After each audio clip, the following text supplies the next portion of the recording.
अस्सलामुअलैकुम व्यूअर्स, आज हम लोग chapter number 15 common chemical industries in Pakistan जो है वो करने जा रहे हैं।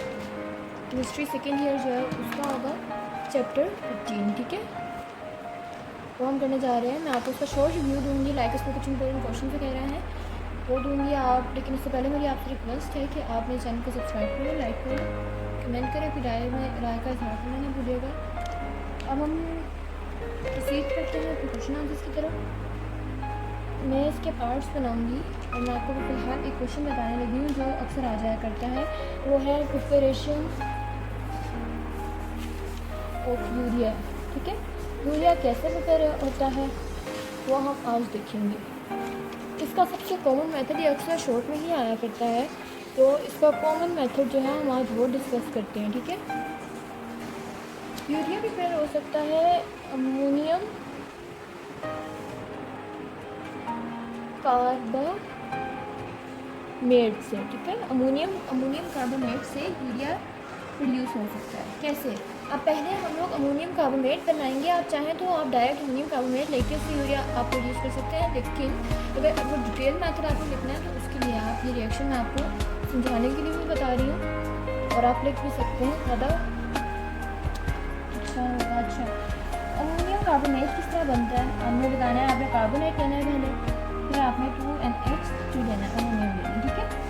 उससे आपने बनाना है, आपके पास आ जाएगा ammonium carbonate. Ammonium carbonate basic होता क्या है, NH2 और फिर NH4, ये अमोनियम आयन बन जाएगा, ठीक है। 4 जो अमोनियम आयन होता है।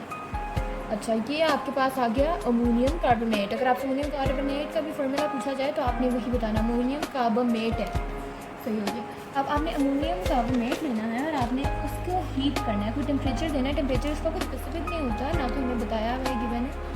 जब टेम्परेचर कुछ स्पेसिफिक ना हो तो आपने डेल का साइन बनाना होता है, जो मैंने बनाया, ठीक है। ट्रायंगुलर जो डेल का साइन होता है आपने बनाना है और आपने यूरिया लिख देना, ठीक है। यूरिया वाटर रिलीज़ कर देना, क्योंकि ये 2H और वहाँ से एक H आता है, ठीक है।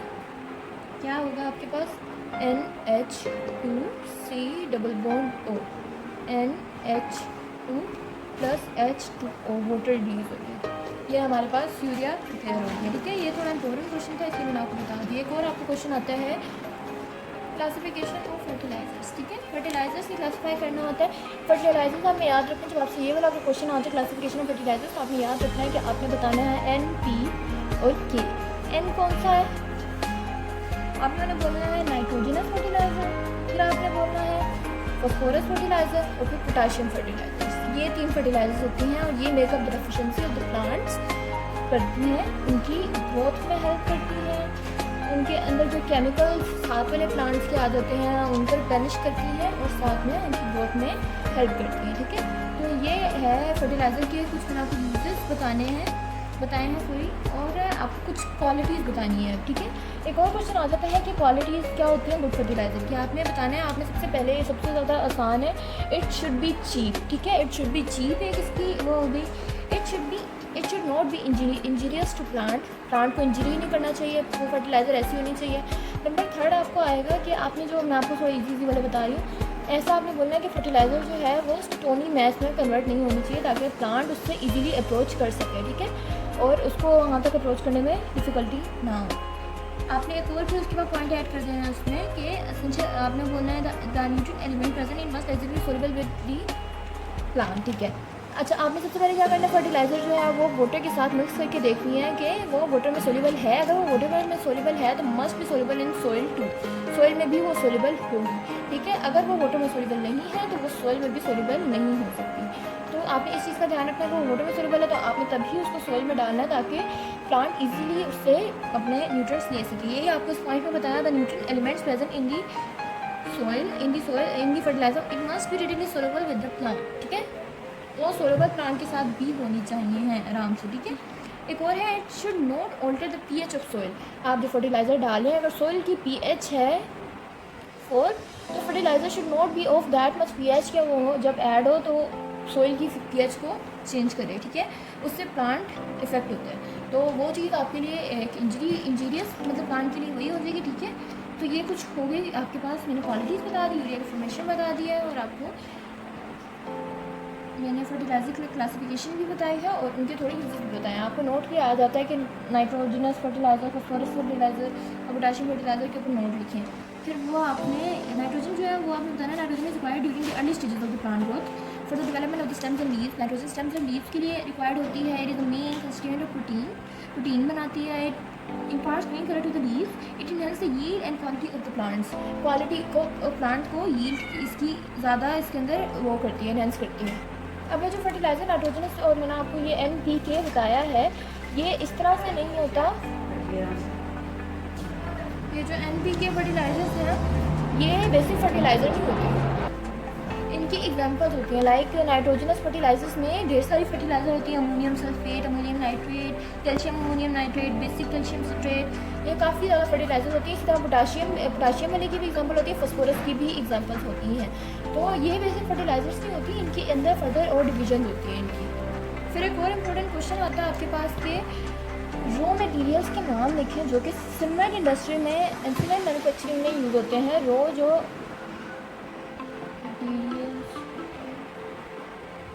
मटेरियल्स के नाम लिखें। अब रॉ मटेरियल्स में दो मटेरियल्स, बल्कि आप तीन मटेरियल मैं आपको बता रही हूँ, मिनिमम 2 या मैक्सिमम 2 आप लिख सकते हैं, इसमें कोई इशू नहीं है। मैं आपको 3 बता देती हूँ। एक है कैलकेरियस, एक होता है अर्गिलेशियस, एक होता है जिप्सम। जिप्सम तो हम लोगों को वेल नोन है, जिप्सम तो बहुत ही ज़्यादा एक सिंपल हमें वेल नोन है, ठीक हो गया। 2% जिप्सम हो, जो आपने फर्स्ट चैप्टर में क्वेश्चन भी है कि पोर्टलैंड सीमेंट में जिप्सम क्यों ऐड किया जाता है, वही वाला पॉइंट आपने एक इधर डाल देना। 2% gypsum is use to increase the setting time of cement. 2% gypsum use होता है। एक रॉ मटेरियल हो गया, एक अगर आपको आर्गिलेशियस मटेरियल पूछा जाए तो वो clay, shale, slate, blast furnace, slag, they provide acidic components such as aluminate. अगर आपसे पूछा जाए कि एसिडिक कंपोनेंट्स कौन प्रोवाइड करता है तो आपने बताना आर्गिलेशियस मटेरियल जो है वो acidic components to the soil provide करते हैं, ठीक है, सीमेंट में प्रोवाइड करते हैं। कैलकेरियस मटेरियल जो होते हैं वो होते हैं limestone, marble, chalk, marine shell as a source of lime. ये लाइम आपके कैलकेरियस मटेरियल जो है उसमें हमें सबसे पहले लाइम याद रखना है। और ये लाइम ही सोर्स, मतलब सीमेंट की लाइम जो होता है सीमेंट में वो कैलकेरियस मटेरियल की वजह से आता है। ये आर्गिलेशियस मटेरियल की वजह से एसिडिक कंपोनेंट प्रोवाइड होते हैं और जिप्सम की वजह से इसका सेटिंग टाइम इंक्रीज होता है। ये 3 चीज़ें जो हैं, ये एक इम्पोर्टेंट क्वेश्चन था। अब इससे आगे जो है मैंने यहाँ पे लॉन्ग क्वेश्चन आ जाता है हमारा मैन्युफैक्चरिंग प्रोसेस ऑफ सीमेंट, ठीक है, मैन्युफैक्चरिंग प्रोसेस ऑफ सीमेंट। ये लॉन्ग क्वेश्चन हम बाद में डिस्कस करेंगे, सारा थ्योरेटिकल है, मैं आपको समझाऊंगी नेक्स्ट वीडियो में इंशाल्लाह। ये बहुत ज़्यादा अभी वीडियो एग्जैजरेट हो जाएगी अगर मैं नेक्स्ट वीडियो में समझाया आपको। नेक्स्ट हमारे पास क्वेश्चन जो शॉर्ट आ रहे हैं मैं आपको साथ साथ बताती रहती हूँ। शॉर्ट हमारे पास एक और आ सकता है कि what are the essential non woody and woody raw materials used in the production of pulp and paper in Pakistan. Woody और नॉन वुडी मटेरियल्स के बारे में आपने बताना है इन्हें कि जो पाकिस्तान में यूज़ होते हैं पेपर पल्प के लिए, कौन कौन से मटीरियल यूज़ सकते हैं। मैं आपको सारे बताती हूँ, आप उसमें मैक्सिमम मिनिमम फिर आप खुद ही देखो कि आपको कितना लिखना है, क्योंकि ये लॉन्ग में नहीं आते, लेकिन लॉन्ग में अगर एक क्वेश्चन आ जाए तो आप उसमें पॉइंट्स भी ऐड कर सकते हैं।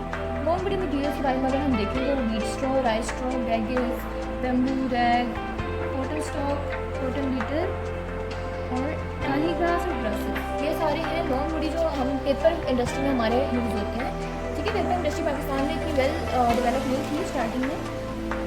अच्छा, अगर हम वुडी की तरफ चलें, अगर वुडी मटीरियल्स की तरफ चलें तो हमारे पास आती हैं 3 हैं, उसमें हमारे पास वैरायटी कम है, इसलिए आपने तीनों ही याद रखनी है, पॉपुलर, यूकलिप्टस और डोग्लास। अब आपने इनके बारे में बताना है, ये सॉफ्ट वुड होती है, ये सिंपल वुड है, ठीक है, जो हम देखते हैं। ये बहुत हार्ड वुड होती है, उन ट्रीज की वो जो बहुत ही ज़्यादा पुराने होते हैं उनके हार्ड वुड होती है बहुत ज़्यादा, ठीक है। और ये सॉफ्ट वुड होती है। तो ये हमारे पास वुडी मटीरियल्स में रॉ मटीरियल आ गए, ठीक है। ये भी एक शॉर्ट क्वेश्चन बन के आ सकता है। नेक्स्ट की तरफ प्रोसीड करते हैं। एक और हमारे पास इंपॉर्टेंट शॉर्ट है, इन्होंने बोला होता है हमें कि chemical pulping use for the production of paper. Pulping processes कौन कौन से होते हैं, आपसे पूछ सकते हैं पल्पिंग प्रोसेसेस कौन कौन से होते हैं, आपने बताने हैं उनको। एक तो होता है क्राफ्ट प्रोसेस, ठीक है, क्राफ्ट प्रोसेस होता है, वो अल्कलाइन इन नेचर होता है, अल्कलाइन इन नेचर होता है। नेक्स्ट की तरफ अगर हम चलें, दूसरा होता है सल्फाइड प्रोसेस। थर्ड वाला जो है वो है NSSC, neutral sulphide semi chemical process, ठीक है, ये वाला प्रोसेस। और ये प्रोसेस सबसे ज़्यादा इंपॉर्टेंट होता है, इसी को सबसे ज़्यादा रेंज में रखा जाता है। और क्यों रखा जाता है उसका रीज़न मैं आपको बताती हूँ, लेकिन ये वाला जो आपने याद रखना है NSSC, neutral sulphide semi chemical process, ठीक है। ये प्रोसेस जो है सबसे ज़्यादा रेंज में होता है। इसकी रीज़न क्या है वो हम डिस्कस करते हैं।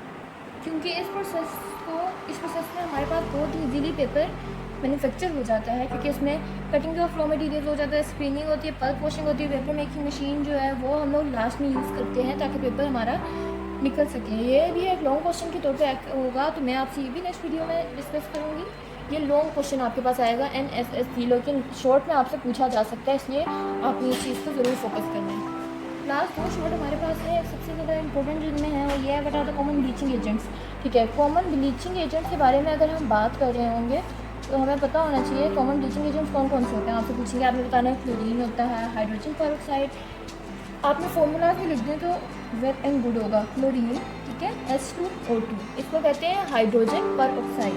फिर तीसरा आपके पास आता है NaCnO, इसे कहेंगे सोडियम हाइपोक्लोराइड, ठीक है। ये हो गया हमारे पास bleaching agents, common bleaching agents. हमारे पास लास्ट क्वेश्चन जो शॉर्ट आएगा वो आता है पेपर, इन्होंने बोला है कि prospect paper industry in Pakistan में। हमें इनडायरेक्टली आपने वही जो आपको इंट्रोडक्शन में मैंने बताया था, आपने प्रीवियस जो है वो टाइम डिस्कस करना है कि उस टाइम पे पेपर इंडस्ट्री के क्या हालात थे। उन्होंने फिर आपने ये बताना है कि उसमें जब स्टार्टिंग था पाकिस्तान की इंडिपेंडेंस का 1947 में, हमारे पास इतने ज़्यादा मटीरियल वगैरह नहीं थे पेपर बनाने के लिए। 25,000 tons of paper and paper pulp products per year and all of, हमें इतने सारे 25 मिलियन रुपीज़ देने पड़ते थे 25,000 टन्स ऑफ पेपर लेने के लिए। MCQ भी आ सकता है, हमें उसकी पूरी भी याद रखना है। इतने पेपर लेने के लिए हमको 25 मिलियन देने पड़ते थे। और अब लेकिन ऐसा हो गया है कि हमारे पास पेपर के लिए वही जो मैंने आपको नॉन वुडी मटीरियल्स बताया, वो हम उन्हीं से हम लोगों ने अपनी इंडस्ट्रीज बना के उन मटीरियल्स को यूज़ करके, रॉ मटीरियल्स को यूज़ करके अपने पेपर इंडस्ट्री को डेवलप कर लिया है। ये हमारे लास्ट का क्वेश्चन थे। इंशाल्लाह नेक्स्ट वीडियो में हम लोग लॉन्ग क्वेश्चन भी डिस्कस कर लेंगे। ये था शॉर्ट रिव्यू चैप्टर नंबर 15 का, होप तो आपको समझ आया हो। Thanks for watching our video, subscribe कर दें, लाइक कर दें, थैंक यू। और अगर आपको कुछ समझ में आए तो आप मुझे ज़रूर बताइए, कमेंट में राय का इजहार कीजिएगा कि आपको कैसा समझ आया कि नहीं। आप वीडियो आप चाहते हैं